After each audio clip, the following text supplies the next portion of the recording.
Welcome to the Work Done Right podcast, where we talk with industry professionals to discuss best practices in construction, manufacturing, and maintenance. I am your host, Wes Edmiston, Director of Product with Cumulus Digital Systems and 15-year construction industry veteran. Our guest today is Laura Aiken. Laura is a consultant and resilience specialist who partners with businesses to build resilient teams and positive workplace cultures. She founded Thrive Leadership in 2020 after her own experience to help companies to help their people thrive. Alongside her work with Thrive, Laura is an associate consultant with Kintla, a leading consultancy specialist in resiliency and resilient teams. Prior to consulting, Laura spent 10 years in engineering design, construction, commissioning, and startup, working and leading teams on several international multi-billion-dollar projects in the energy industry.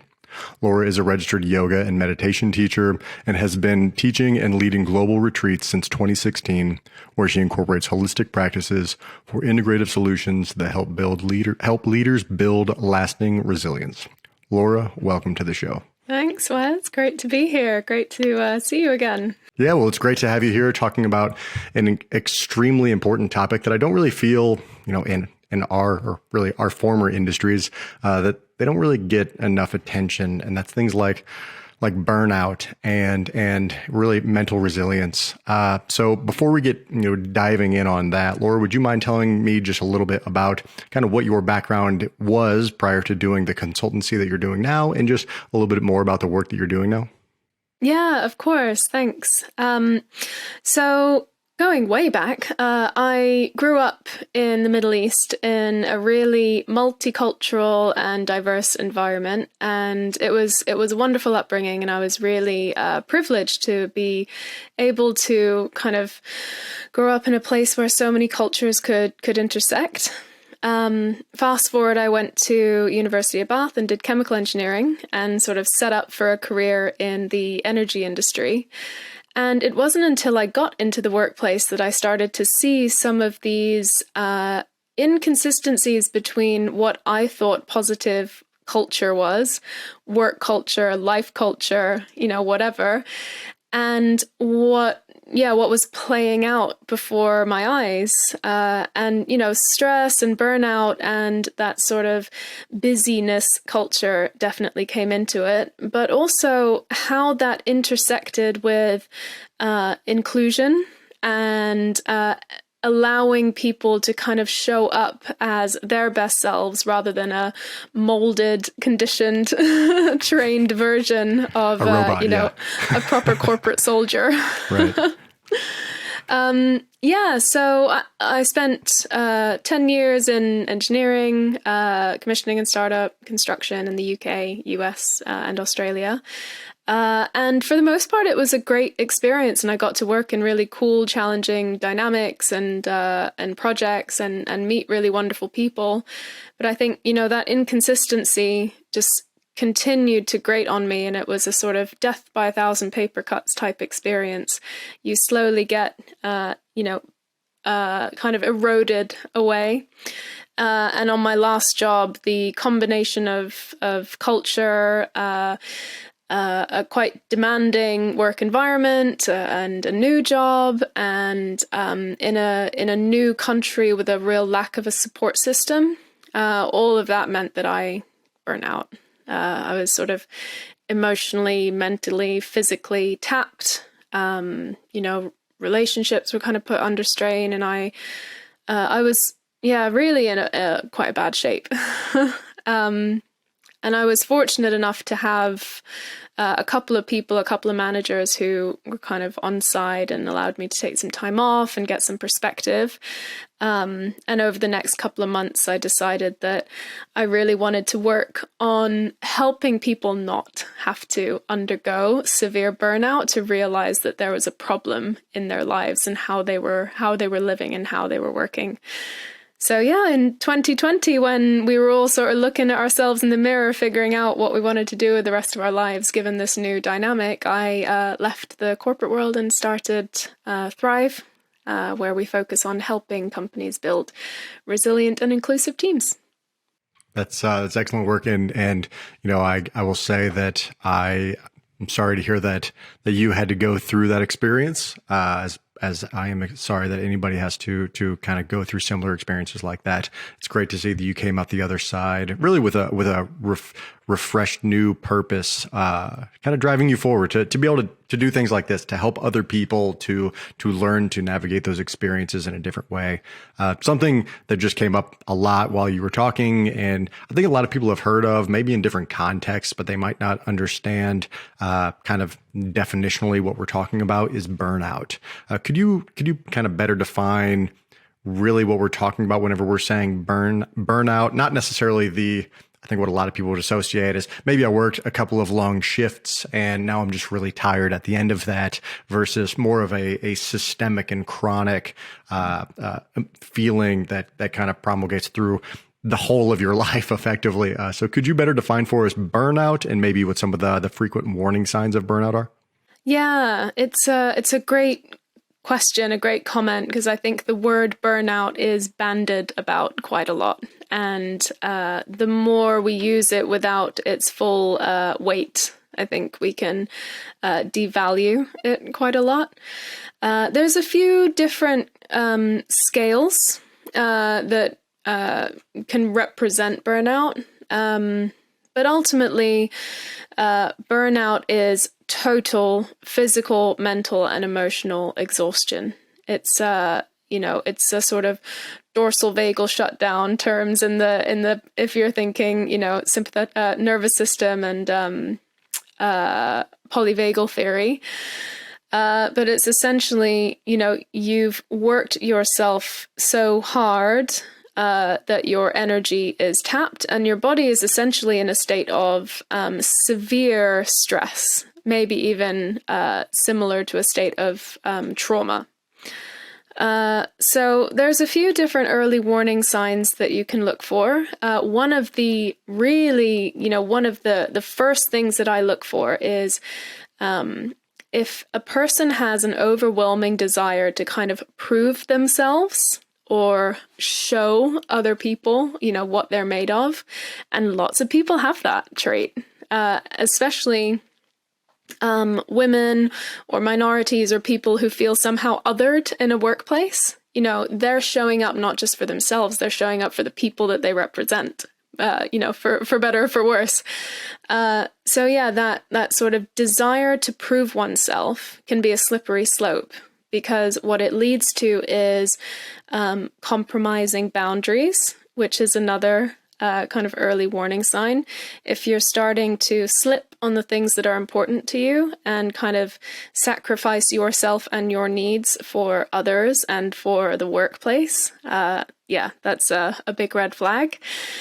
And then some of the other signs are sort of disassociation, when you're completely kind of tapped out of your body and you're very much living in a kind of stress state, kind of hyper arousal, go, on, do. That's a really common coping mechanism on the road to burnout. But what that means is you've kind of disassociated from your body and you shut off the intelligence of, oh, my body actually needs some rest and needs some recuperation. Yeah, these definitely seem like typical actions that people could probably catch themselves doing. I mean, even thinking about it, I had a we'll say a similar burnout experience that was kind of brought on by a lot of personal things that were going on, which we can I guess cover that a little bit later. But thinking about what it is that you're talking about, these are definite things that I think that a lot of us can associate with, especially in the construction industry, because it's such a high paced environment all the time. Things are always changing, and we're always trying to drive to do more. So if anything, that should just be kind of a big red flag that we're all in some ways kind of ticking time bombs, right? That we're all just kind of normalizing this behavior, that we're all trending in the same direction together.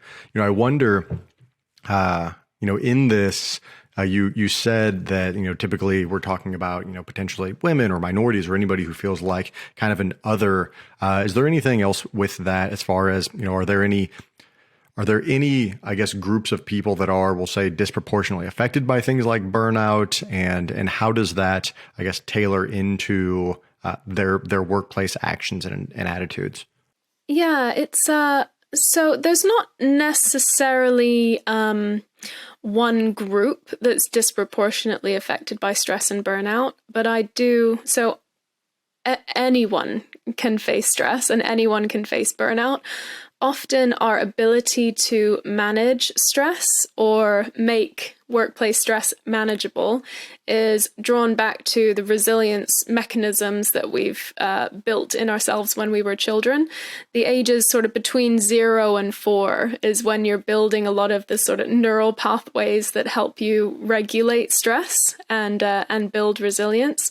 So childhood experience has a huge role to play in how well you can manage stress.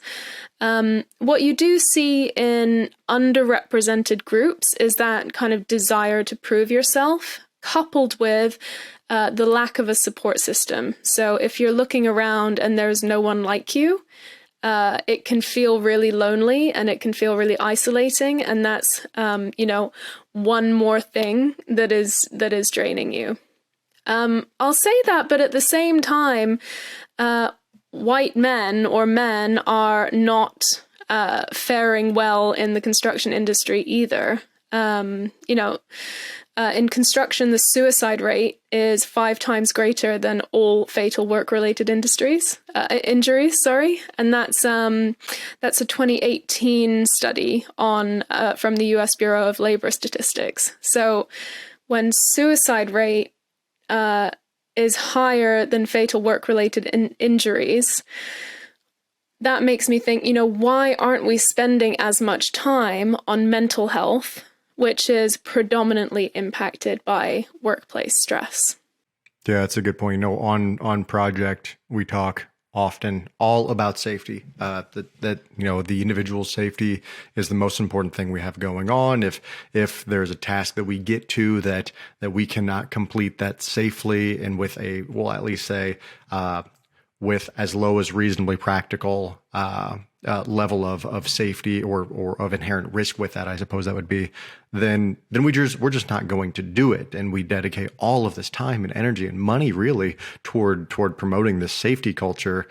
And to hear that suicide in the construction industry is 5 times as prominent for fatalities as safety incidents, when already you hear the statistics about how it's more dangerous to be in construction than it is to be in active duty combat, like war zones. That's terrifying, really, to think about. Like that's terrible to hear. Are there any, I suppose, looking across other industries, are there other similar trends, other similar industries to the construction industry? Are we really number one in this category? I like to think we're think pretty highly of us in the construction industry. So I suppose we could be number one very reasonably. I mean, are there other industries where you see similar levels of burnout, suicidality, or other associated, I guess, statistics whenever it comes to just high intensity jobs?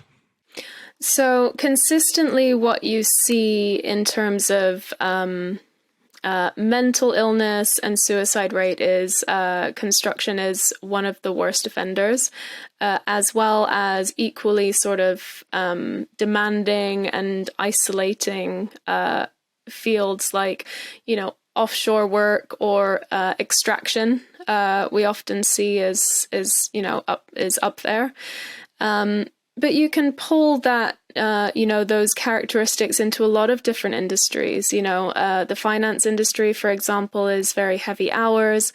There's also quite a high level of conformity to, be a certain type of person, look a certain type of way, speak a certain type of way. And, when you find that high level of assimilation or conformity, that's again a drain for people because they feel like they're not able to kind of show up as themselves.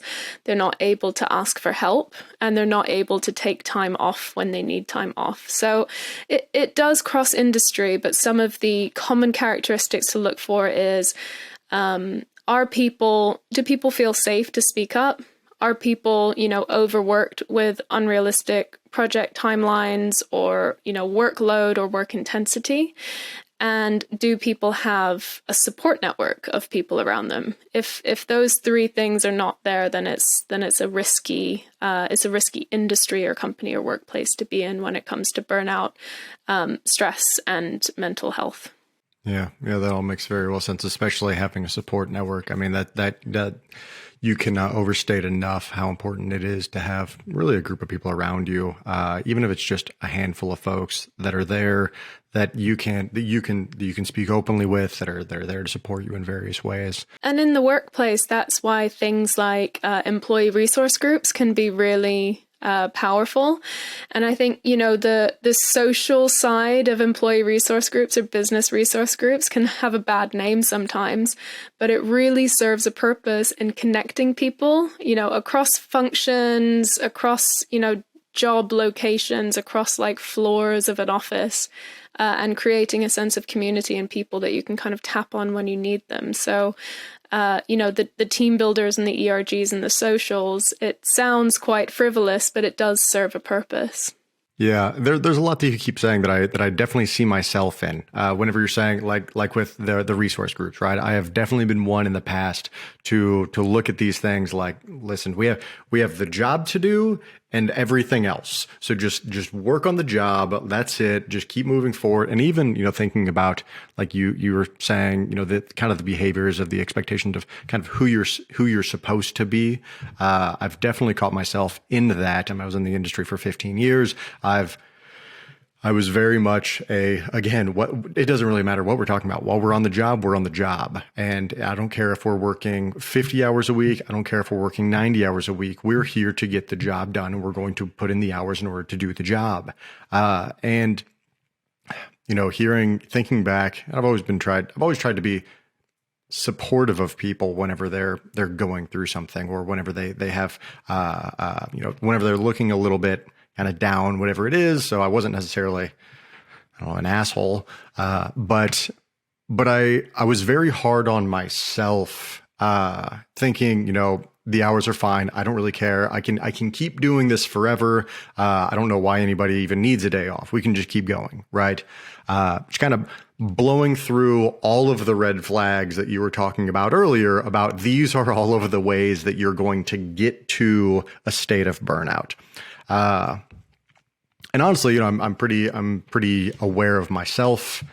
I was fine until, I was working on a project. I was working, 13 days off, 13 days on, 1 day off, 10 to 12 hour days.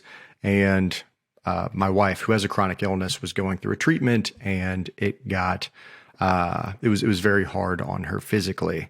And that, I would have to take her to routine blood work and to get, to routine, appointments. I would have to leave work midday or before work or after work, whatever it was. And oftentimes actually having to carry her downstairs, carry her out to the truck and take her to these appointments. And going through all of that, I got to a position where the life outside of work was too much. The work was the work. The work's always been the work. The work is fine. I enjoy it. But everything else kind of came crashing down for a little while. And it got me to a point where burnout became very real.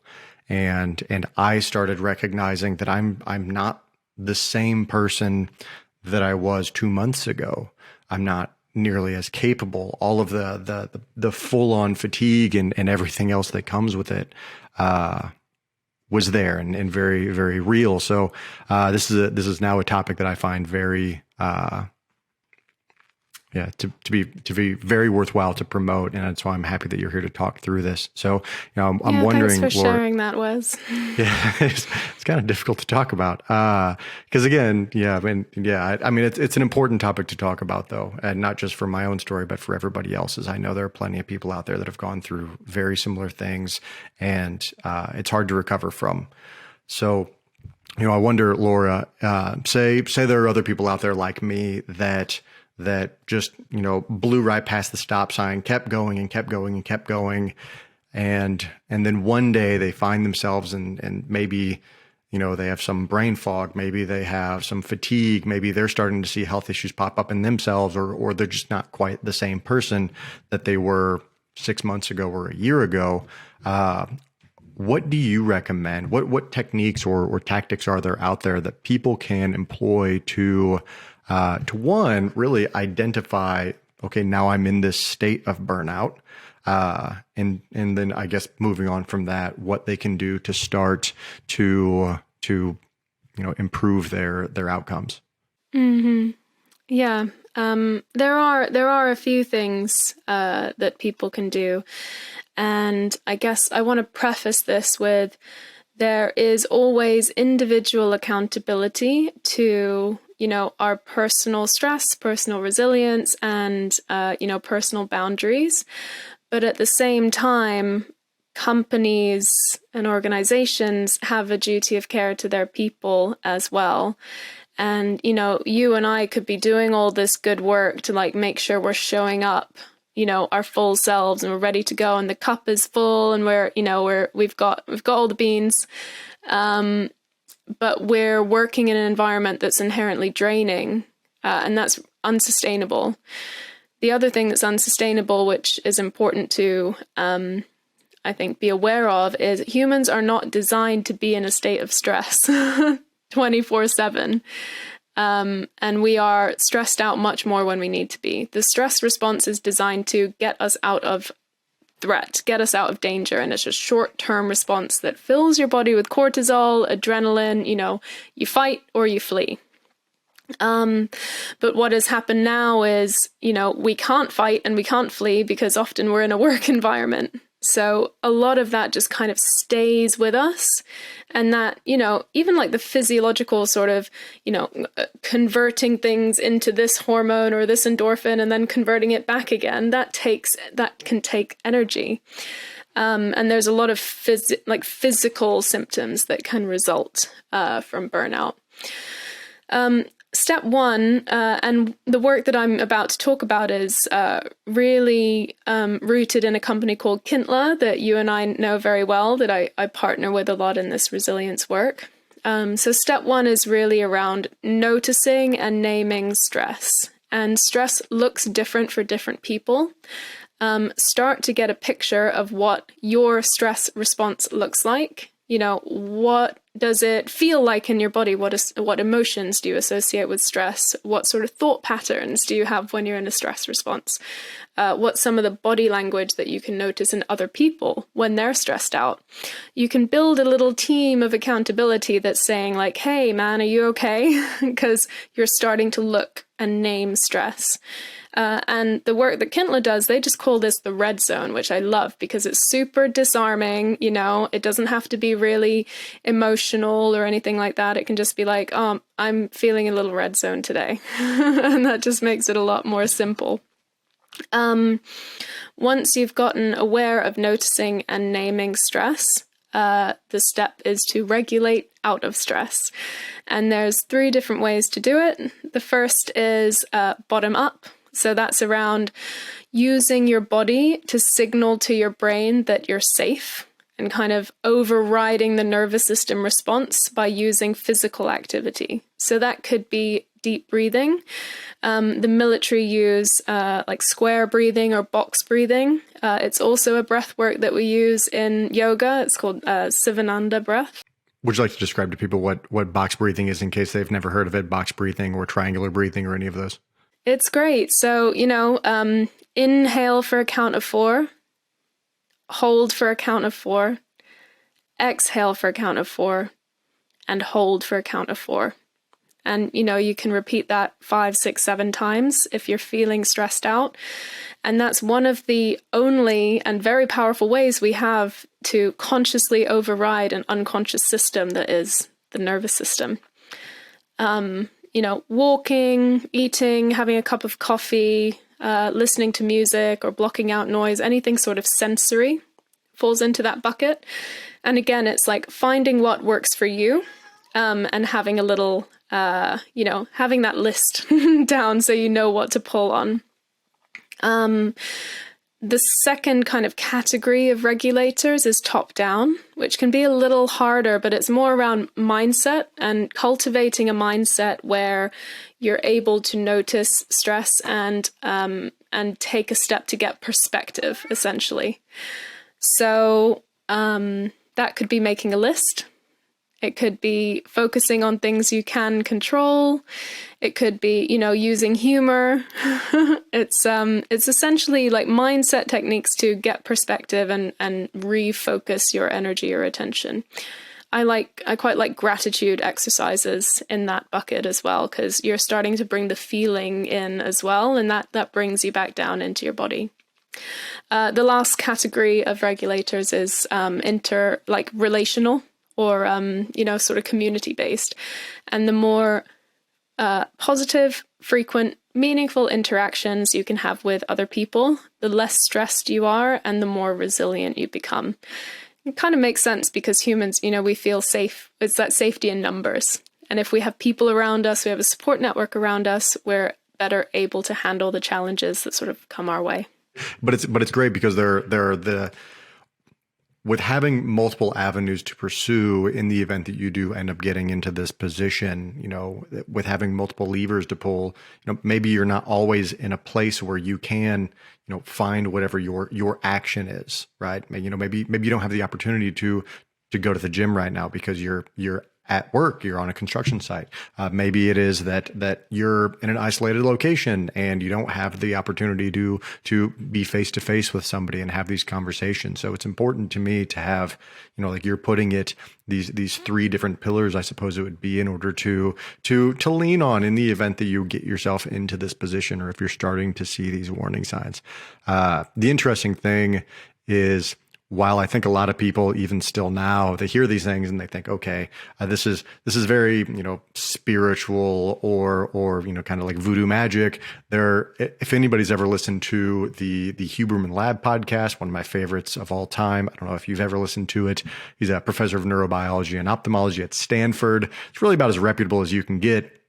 He actually talks about the neural mechanisms that are associated with all of these tasks. So this isn't just, some sort of foo-foo thing, as a lot of people, again, I think on a construction site, they would look at this and say, you want me to sit here and breathe for a little while?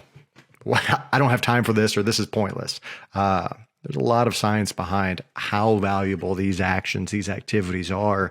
And something else that you said that I think is just spot on is finding the thing that works for you, because this isn't necessarily a one size fits all approach. I have the things that I've found help me, but maybe they aren't as good for. I've recommended some of them to my brother, who's a project manager now, and not everything that it works for me works for him. So, that's great. Something else that you touched on is kind of the responsibility of, we'll say, the company. Something that I think about with this, though, is a company is really just made up of a lot of people. So a lot of people, whenever they talk about corporate or just business culture in general, they make these entities out to be these giant monsters. But in all actuality, it's really just, we'll say, small circles of people. So what can, within your employer, within your project, wherever we're talking, I see this as, we'll say, instead of necessarily a company obligation, it's your circle's obligation to you. What can other people look for to see if somebody is en route on their way of getting burned out? Or how can other people that are around you, if you're a manager, how can you identify in one of your employees that they're burnt out and that maybe you need to help them along in this journey? Yeah, it's a really great, I really love that observation that, companies are just collections of people. And that's really why I love working at the team level. Like, if you can work in team units, you create these little ecosystems of support who are mutually accountable to managing stress and building resilience, and that kind of radiates out. So things that teams can do together, I'll start with, is having a conversation about stress, right?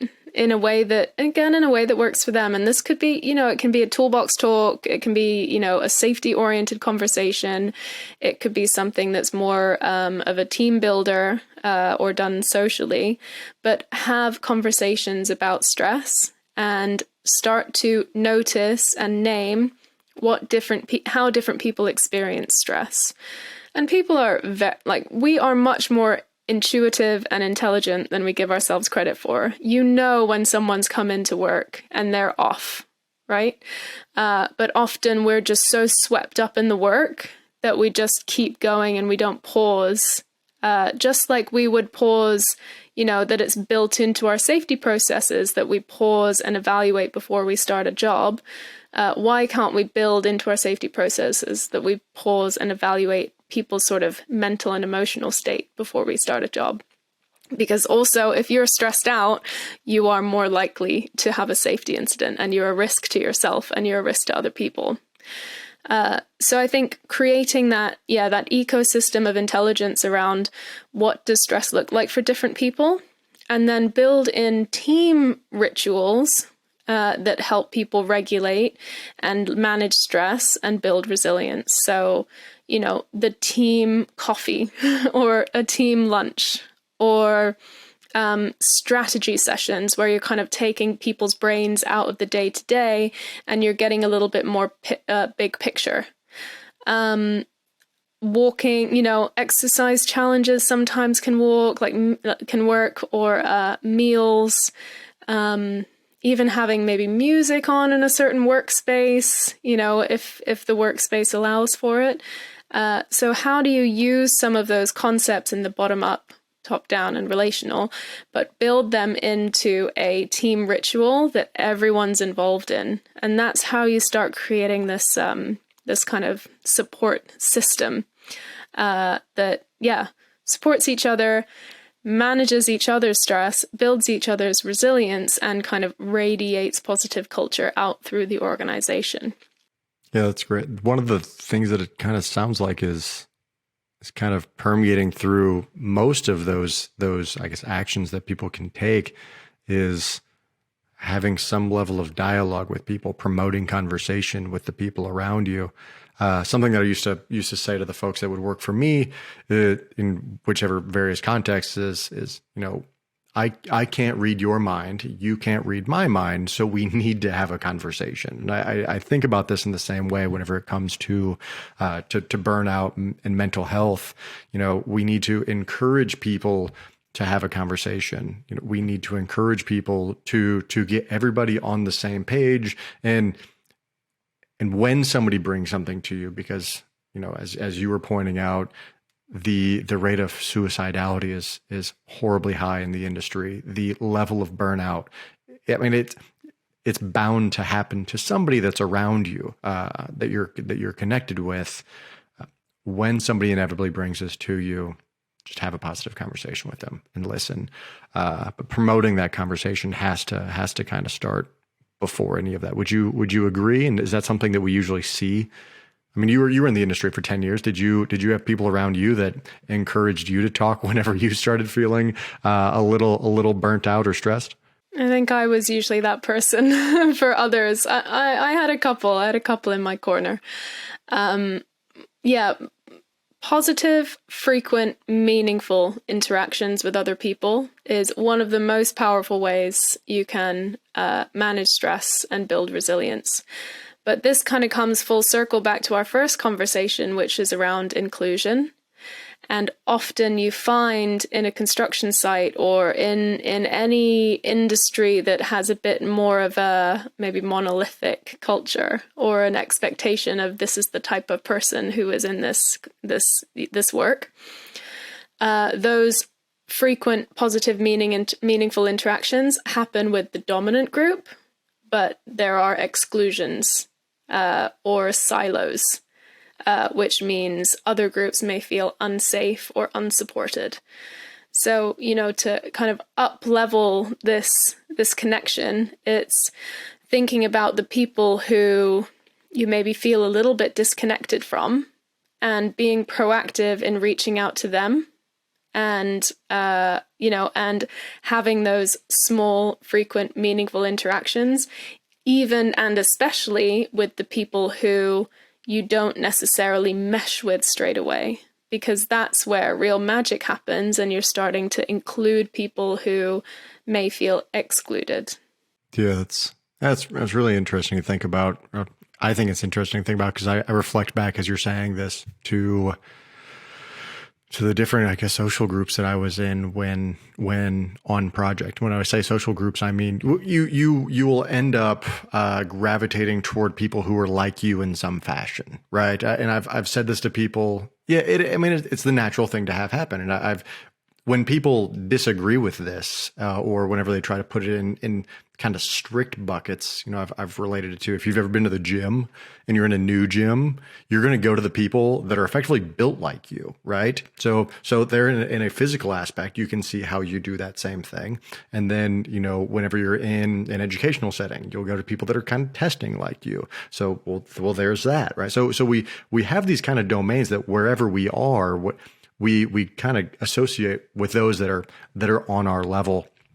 And I very much did the same thing on project, right? I have a demeanor and I have a goal, and I go to the people that have a very similar demeanor and goal, and we're all there, and we're there for each other all the time. And it's a great time. We're in pursuit of a common goal, which is one of the best things that people can do in my mind. But there are a lot of people that aren't on that same level, and that can actually kind of perpetuate this cycle for them of, well, maybe I'm already kind of failing in a particular area, and this only kind of exacerbates that and perpetuates this and keeps it going, because now I'm not part of the social dynamic that's going to help encourage me and bring me along on this journey. And that, I feel like I could have done a lot more whenever I was on project for people, now that I'm saying this out loud. So it's one of those things that I have to reflect on and be honest with myself with, right? Yeah, and I'm the same. It's and there's not an expectation here to be friends with everyone, nor is there an expectation to create a tight-knit tribe of really diverse people. The ask from me when I work with companies is, write down some of the people on your team who you feel less connected to and spend some time with them, because that does make a world of difference in both their experience of the workplace and the overall culture. Yeah, that's simple, actionable, and I think that we can all take 5 minutes to do this. So no, that's great. And it just kind of promotes, again, more people getting involved in this, so it's not just you being the solo person on a project that's trying to talk with others and be there for people. Yeah. And I think you are part of this industry for a reason. Like, it's supposed to be fun. It's supposed to be challenging. It's supposed to be, work is supposed to be a medium where we can exercise our potential and our purpose and have a good time and feel accomplished and create this good work.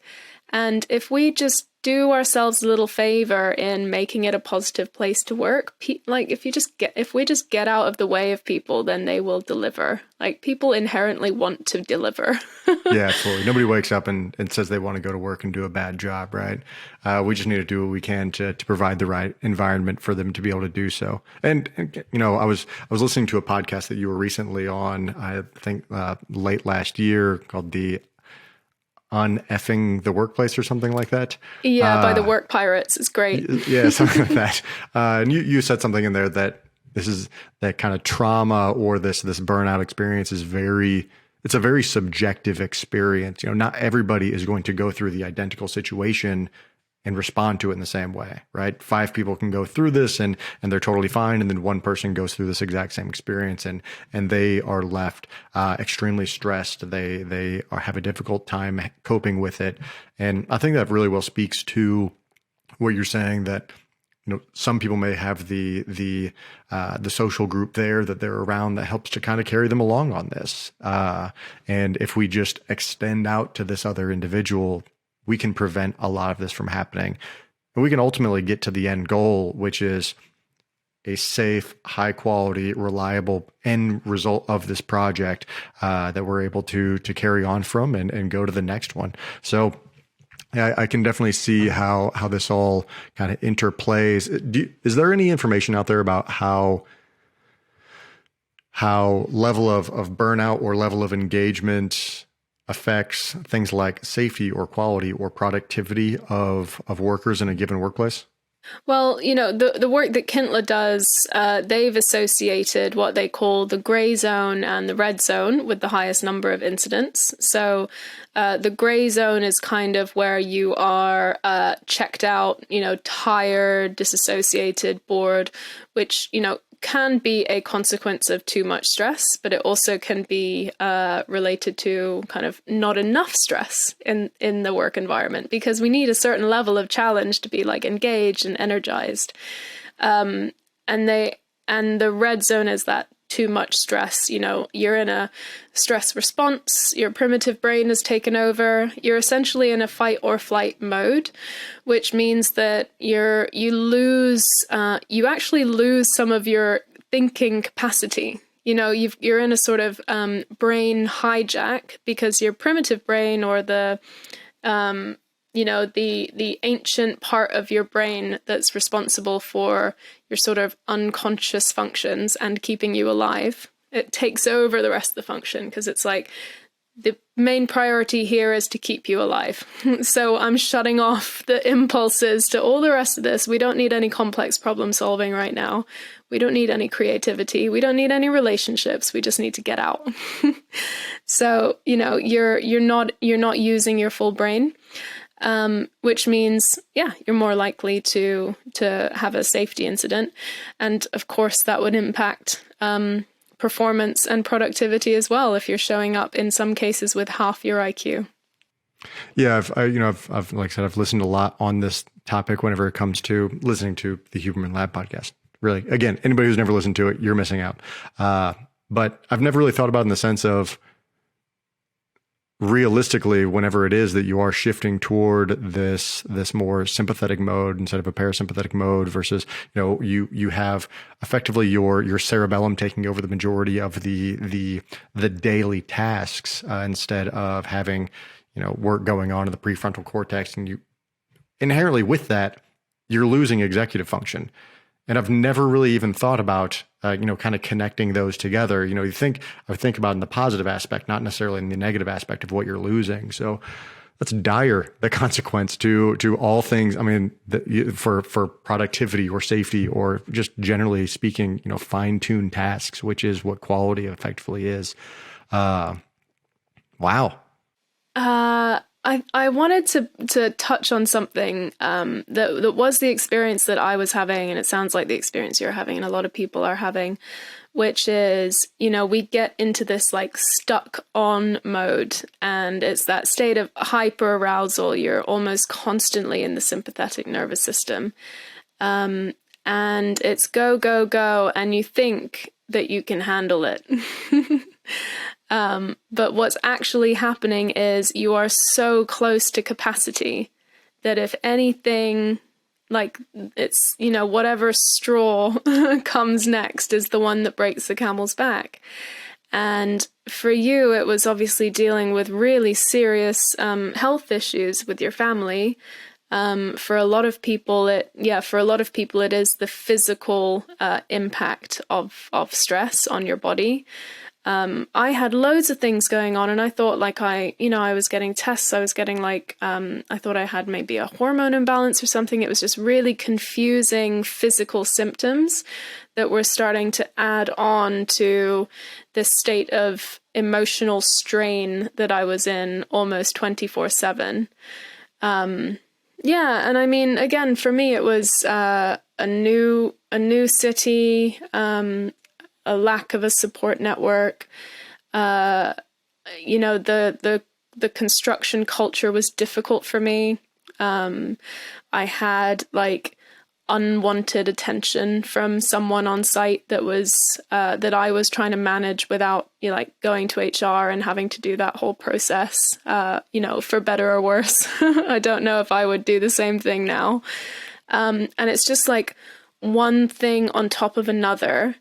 And I felt, excluded and sort of lonely and unsupported. And I was going home and I felt lonely and excluded and unsupported, So many people think that they're fine and they're coasting, but it's just going to take one more thing or two more things, and then the ship capsizes, to use your expression.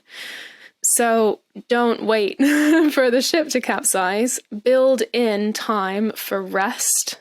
Build in time for joy, for something that is fun. Build in time to move your body, even if it's like walking or hiking or dancing or something. There's a lot of power in moving your body. The mental, physical, and emotional impacts of moving your body is really important.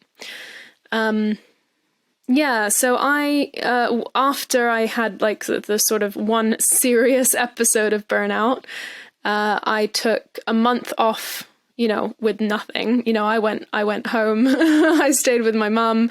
I did almost no work. I was kind of keeping a few things running with my team. But ultimately that was rest and recuperation. And by using a lot of tools that I've talked about, and I was really fortunate to have, to be teaching yoga and have like a toolkit of, more woo tools as well that I was using. I went back to work about, 4 or 5 weeks later with quite a healthy attitude and a bit of a healthy dissociation and a depersonalization of the work, from me. I had a little mantra and it was like, have fun, make money, and it just disarmored the whole thing. And it was just like, it's going to be, it's going to be okay. And then COVID hit, and it was just another thing, on top of, it was just more and more and more to deal with all over again. And I felt that stuff all coming back up to the surface again. So it really is a journey that you have to commit to, and habits that you have to commit to consistently.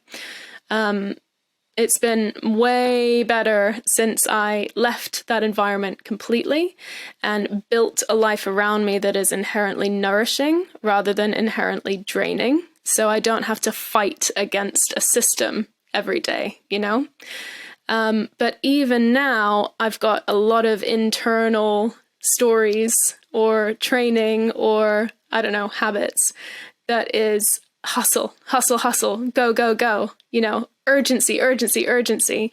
And that's the stuff now that I'm addressing, even 3 years later, is the internal dialogue that contributed to my stress and burnout.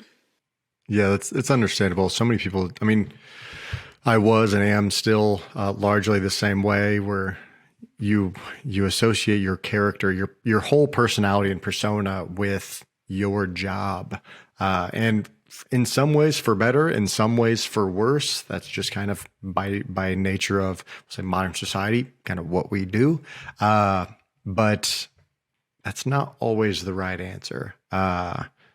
No, we're so much more interesting than that.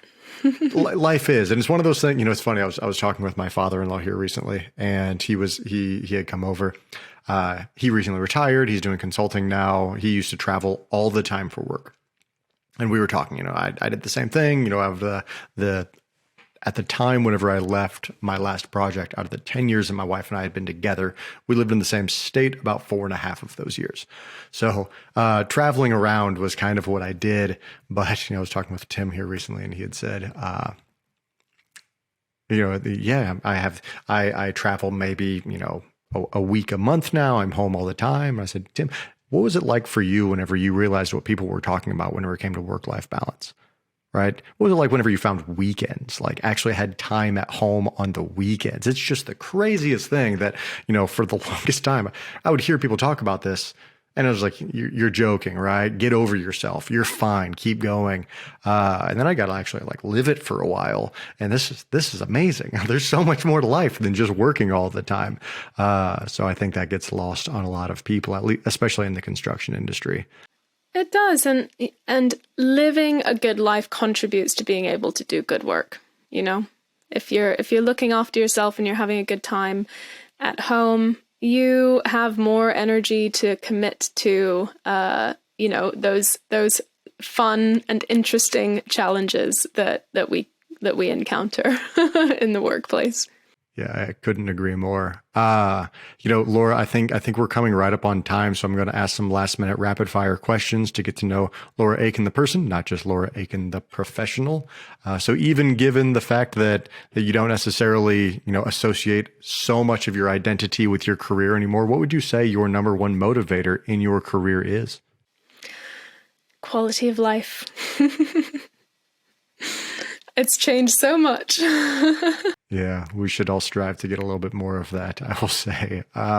What one word best describes you? Right now, what's coming to mind is full. I feel full. Let's see, what is your idea of a perfect vacation? Perfect vacation. I love a little bit of variety. So somewhere where I could spend, a good couple of days just lying down on a beach, but have the opportunity to explore, some cultural sites, eat good food, and drink great wine. Fantastic. What is your favorite book? Favorite book? I love The Alchemist by, it's escaping me now, Paulo Coelho. What is your dream job? I think I'm doing it. Yeah, this, running retreats, coaching people, consulting, helping organizations, help their teams stress a little less, helping people live nourishing lives. Yeah, this is it. That or wine tasting. If people want to look up how to work with either Thrive Leadership or with Kintla, how can they find you? Yeah, so we're all online. It's kintla.io is Kintla's website, and thriveleadership.net is my own. You can also find me on LinkedIn. It's Laura Claire Aiken. Alrighty. Well, I recommend everybody, in order to reach out, in order to start working on this topic, even if it's just addressing some of their own internal behaviors or employing some of these tactics that you've laid out for us here today. You never know when burnout is going to creep up on you, or when something, even outside of the workplace, is going to end up coming into your life. So this is such an important topic. Thank you, Laura, for coming here and talking with us today. I hope we can do this again soon. Yeah, thanks, Wes. Likewise. Appreciate it. Bye. I hope you have enjoyed listening to this episode of the Work Done Right podcast. Please help us out by subscribing and leaving us a review. And as always, our show notes are linked in this episode's description. Thank you for listening, and see you next time.